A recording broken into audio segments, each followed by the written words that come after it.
હવે ખાસ કરીને વાત કરવાની છે ચૈત્રી દનૈયાની। ચૈત્રી દનૈયા આમ જોવા જઈએ તો આપણે ચૈત્ર મહિનાની વદ પાંચમથી લઈને ચૈત્ર વદ બારસ સુધી હોય છે, ને એ વાત પણ આપણે દનૈયા ચાલુ થયા એ પહેલા કરી હતી, જેની અંદર આપણે જણાવ્યું હતું કે ચૈત્રી વદ પાંચમથી ચૈત્રી વદ બારસ સુધી આ ચૈત્રી દનૈયા ગણવામાં આવે છે। અને એમાં પણ જે આપણે અંગ્રેજી તારીખ હોય તો એપ્રિલ મહિનાની 7 તારીખથી લઈ અને 14 એપ્રિલ એમ આ જે 8 દિવસના જે ચૈત્રી દનૈયા હતા એને ગણવાના હતા। એની અંદર પણ આપણે એ જણાવ્યું હતું કે ચૈત્રી દનૈયા નબળા ગયા તો એના સંકેત શું હોય, તો કે ચૈત્ર મહિનાના જે દનૈયા ચાલતા હોય એ દરમિયાન આપણે આકાશમાં વાદળછાયું વાતાવરણ ન થવું જોઈએ, એની સાથોસાથ કોઈ જગ્યાએ માવઠાના વરસાદ ન પડવા જોઈએ, અને સાથે કોઈ વિસ્તારની અંદર ઝાકળ વર્ષા જોવા મળે તો પણ ચૈત્રી દનૈયું નબળું ગયું ગણાય। પવનની ઝડપ જો સામાન્ય કરતાં અતિ વધારે હોય તો પણ ચૈત્રી દનૈયાના નબળા સંકેત મળે છે।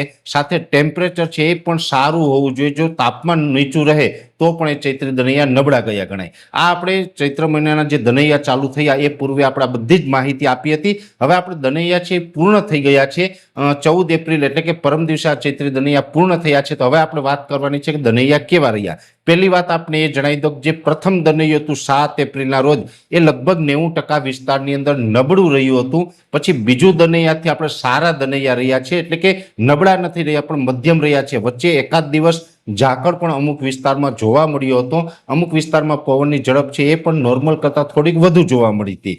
પણ એકંદરે જે તાપમાન હોવું જોઈએ એ તાપમાન આપણે ચોક્કસથી જોવા મળ્યું છે। ચૈત્રી દનૈયા દરમિયાન એવરેજ તાપમાન છે 40 થી લઈને 42 ડિગ્રીની રેન્જમાં, અમુક વિસ્તારની અંદર 42 પ્લસ પણ તાપમાન નોંધાયું છે। એટલે તાપમાન જે હોવું જોઈએ એ આપણે ચોક્કસથી પોઝિટિવ હતું। પછી અમુક દિવસોની અંદર આપણે ઝાકળ જોવા મળ્યો અથવા તો અમુક વિસ્તારની અંદર પવનની ઝડપ જોવા મળી। એટલે આ તમામ જે આપણે આખું એનાલિસિસ કરવા જઈએ તો ચૈત્રી દનૈયા છે એ નબળા તો નથી પણ એની સામે સામે બહુ સારા પણ નથી।